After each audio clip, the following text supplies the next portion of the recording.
O programa de hoje é especial de independência. A independência do Poder Judiciário é algo que faz com que aquelas pessoas que cometam ou cometeram crime vá parar atrás das grades. Santo Antônio de Leverger, no dia de hoje, não tem boas lembranças, principalmente uma família do senhor Isaías, que foi executado neste dia em frente à Câmara Municipal de Vereadores. Se passaram 8 anos e nada foi feito. O assassino continua impune, andando para lá, para cá, teve um cargo de vereador após o assassinato, né? já era vereador, disputou um cargo de prefeito, está indo novamente em busca. Enquanto isso, a família chora a dor e a perda do seu patriarca. Após 8 anos do assassinato de Isaías Vieira, a família cobra providência na justiça. Mais uma demonstração que, infelizmente, não conseguimos entender nem o porquê, nem tão o porquê este homem não está atrás das grades. Conta Éder Pereira. Lartidanes, nós da equipe de reportagem estamos no município de Santo Antônio do Leverger. Neste dia 7 de setembro fazem exatamente 8 anos que o secretário de obras do município naquela data foi assassinado. Ele levou tiros aqui em frente à Câmara de Vereadores após uma discussão e acaba morrendo no dia 7 de setembro na Santa Casa de Cuiabá. Passou por cirurgia, mas não resistiu aos ferimentos decorrente do tiro que ele levou e 8 anos se passaram. Naquela situação, segundo informações, o senhor de nome Marcelo Queiroz, que é policial militar, acabou discutindo com o seu Isaías. E esse Marcelo, em posse de uma arma de fogo, acabou efetuando o disparo que tirou a vida do Isaías Vieira Pires, que até então, na época, era secretário de obras. E 8 anos se passaram. E vale ressaltar que o Marcelo Queiroz, depois que assassinou o secretário de obras, o senhor Isaías, ainda foi vereador da cidade e também secretário de obras. E mediante a situação, vou conversar com a filha do senhor Isaías Vieira Pires, que naquela época tinha 62 anos e que foi assassinado. Aqui está a Patrícia Pires. Patrícia, com relação à situação, segundo informações, 8 anos de impunidade pelo assassinato do seu pai. Pois é, Éder, já vão para 8 anos, né, que esse assassinato encontra-se impune. A nossa indignação, ela é tamanha, né, devido a se passar todo esse tempo. E a gente vê que o Ministério Público não se pronunciou até hoje, até o momento, né. Vários outros crimes aconteceram bem depois desse fato ocorrido e já foram julgados. E o do meu pai até hoje. Então, assim, a gente fica indignado de saber que o Ministério Público até hoje não tomou providência a respeito desse processo. Né? Saber que uma pessoa deste tipo encontra-se hoje solto, né, em liberdade, podendo fazer o que bem entende, né? E a gente fica indignado porque a perca foi muito grande, foi um pai de família, né? Foi uma perca, assim, tanto para nós quanto familiares e até para o município também muito grande. E a gente fica indignado, né, de saber que isso até hoje está impune e que nada foi feito. Com relação à data do ocorrido, houve uma discussão? Que tipo de discussão foi, dona Patrícia? Éder, não foi discussão alguma. Isso foi tudo premeditado, sabe? Isso foi tudo calculado. Ele já veio na intenção realmente de fazer o que ele fez com meu pai. Em nenhum momento houve discussão aqui fora, sabe? Ele simplesmente já veio com isso tudo planejado na cabeça dele de realmente executar o meu pai. E foi o que aconteceu. Porque o meu pai foi atirado pelas costas, né? Ele estava do outro lado da rua, então assim, foi uma coisa que ele já premeditou. Ele já vinha fazendo os cálculos certinho para fazer o que ele fez no dia que ele fez. Hoje, 7 de setembro, né? 8 anos se passaram. E com relação ao andamento do processo? O processo encontra-se parado, né? Até hoje não foi a julgamento. Tinha um julgamento marcado, mas a gente não entende o porquê que esse julgamento não sai. Né? A gente não entende se tem algum benefício em segurar esse processo, se tem alguém que está dando vantagem para segurar esse processo. Essa é a nossa revolta. Porque o Ministério Público, ele se diz tão, né, transparente, com suas lisuras, né? Então a gente fica revoltado em saber que até hoje isso não tomou providência, né? Já foram marcadas audiências, e tudo cancela. Então assim, a gente percebe que nada vai para frente, tudo trava desse processo. Como eu já disse anteriormente, vários outros crimes já ocorreram bem depois do fato do meu pai e já foram julgados. Depois que eu conversei com o familiar do senhor Isaías Vieira Pires, né, dizendo que 8 anos já se passaram, inclusive está sendo feita uma impunidade. Estou aqui com o senhor Marcelo Queiroz, que foi o autor do disparo que tirou a vida do secretário de Obras. Marcelo Queiroz, com relação a toda essa situação, a família da vítima, Isaías Vieira Pires, disse que 8 anos já se passaram e 8 anos de impunidade.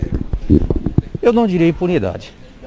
Isso, todas as circunstâncias do fato já foram apuradas no processo. É um processo que está aí caminhando para o seu final. Tá? E eu não vejo nessa condição de impunidade, até porque a tese que defendemos é da legítima defesa. Foram 7 ou 8 pessoas me agredindo violentamente nesta mesma ocasião aqui da frente da Câmara, nesse mesmo lugar, e eu me vi obrigado a defender a minha vida. Não me orgulho disso. Isso é algo que nenhum homem de bem deva se orgulhar. Mas defender a vida, sim. Defendi a minha vida, me orgulho muito disso, tá? Tive, graças a Deus, essa condição.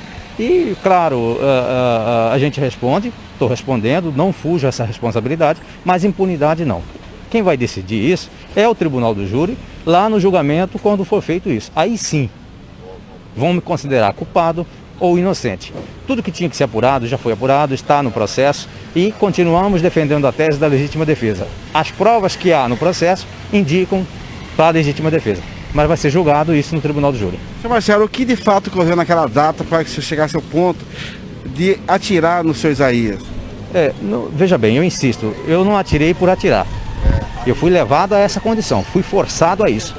Aqui haviam mais de 100 pessoas à frente da Câmara e todos que estavam ali viram que eu fui violentamente agredido, a começar pelo filho do falecido e pela filha dele.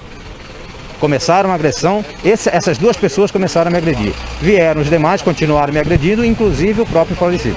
Mas toda essa verdade está dentro do processo. Então, a imprensa, qualquer cidadão que queira ter acesso a tudo isso que estou dizendo para comprovar a verdade do que eu estou dizendo, está no processo. É só chegar até o processo que essas verdades constam lá. Então, fui violentamente agredido em decorrência da não aceitação dessas pessoas que estava naquela ocasião havendo um processo de apuração de infidelidade partidária e o acusado era exatamente essas pessoas. O falecido, seus 2 filhos, que a filha dele inclusive era pré-candidata ou candidata a vereadora na ocasião e estava sendo apurado essa questão de infidelidade partidária. Eles não aceitaram essa situação e descambaram para a violência física. Então veja, eu não comecei a agredir alguém. Eu fui violentamente agredido e covardemente agredido por essas pessoas. Houve um instinto de reação, claro, natural, e culminou com, infelizmente, a morte de alguém. Como eu disse, isso não é orgulho para ninguém. Mas eu fui levado a isso porque estava injustamente e violentamente sendo agredido. O senhor arrepende da reação que o senhor teve naquela data? E confesso que preferiria que não tivesse sido eu. Mas veja, eu também sou um pai de família, tá? Tenho filhos a criar, tenho a vida pela frente e não poderia aceitar ter a vida ceifada da maneira que estavam tentando comigo. Senhor Marcelo Queiroz, para finalizarmos, o senhor tem data do outro julgamento? Não, essa é uma questão que depende ao juiz do processo. Esse júri foi marcado, ele foi suspenso, tá? Meu advogado, o Dr. Carlos Frederic, ele solicitou o desaforamento desse processo, tá? E aí nós estamos pendentes do julgamento do Tribunal de Justiça, referente ao pedido de desaforamento, e se entender que deva permanecer aqui o processo, ele permanecerá, e o juiz aqui da comarca vai remarcar uma nova data para esse Tribunal do Júri. Aí eu não sei precisar qual que seria essa data, mas seguramente a partir do ano que vem, né? Muito obrigado pelas informações. Conversei com o Marcelo Queiroz, o acusado de ter tirado a vida do secretário de Obras, do senhor Isaías Vieira Pires. As imagens são Júnior Ribeiro, Éder Pereira para o programa da gente, TV Brasil Oeste.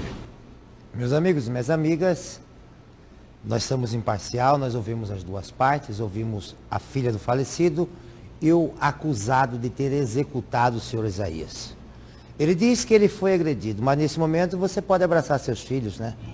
Neste momento você está em casa e a família enlutada, chorando e sofrendo a dor da morte do seu pai. Nada justifica você tirar uma vida. Nada justifica. Agora eu não sei por que essa morosidade, essa demora. Eu sou um defensor do Ministério Público. Eu sou uma das pessoas que mais defende os nossos guardiões da sociedade. Aí não dá para entender. Eu não consigo entender porque esse homem não foi a júri popular e porque ele não está na cadeia. Ah, porque não cabe legítima defesa, você estava armado. Os demais não estavam armados, tá? O senhor, não sei qual foi a motivação real, mas diante do senhor ter tirado a vida de um pai de família, se a perícia mostra que ele levou um tiro pelas costas, como disse a filha, isso não é legítima defesa não, jovem. Agora, como que Santo Antônio elege um homem desse vereador? Não dá para entender. Não consigo entender como que um homem desse ainda conseguiu se eleger vereador. Tá? Aqui eu vou pedir com que o Éder Pereira vá ouvir o promotor do caso, o porquê deste homem não ter ido a júri popular ainda. Manobras jurídicas não. Nós temos que ter esse compromisso que a sociedade está mudando e quem pode mudar essa sociedade somos todos nós, cada um dando a nossa parcela de contribuição. E neste caso, hoje, 7 de setembro, é o dia da independência, muitos brasileiros estão vibrando, né? E esta família está chorando e sofrendo a perda do seu pai. Agora você quer dizer que, legítima defesa combinou isso. Jovem, isso não cola não, jovem. Tá? Isso não cola. Porque, se você é pai de família, você está criando seus filhos, né? Você agora chegando na sua casa, você está recebendo o carinho dos seus filhos, você está dando carinho ao seu pai, à sua mãe, se você tiver, não sei. Mas e os filhos do Isaías? Que hoje, certo, para ter uma lembrança do pai, essa lembrança trouxe a eles dor, lágrimas e sofrimento, em saber que seu pai foi assassinado. Peço aqui com que a sociedade do município de Santo Antônio do Leverger faça uma reflexão. Não dá para entender um homem desse que tirou a vida de uma pessoa em plena vias públicas ainda conseguir um cargo de vereador. Que ponto, né? Isso é uma vergonha para Santo Antônio. Isso é uma vergonha para o município. Vamos fazer um pequeno intervalo comercial. Esta luta é nossa. Eu vou pedir com que Éder Pereira vai lá, ouça o promotor do caso e o porquê deste processo está com essa morosidade desse tamanho. Não dá para entender, né? Mas vou dizer uma coisa, o pau que bate Chico bate em Francisco.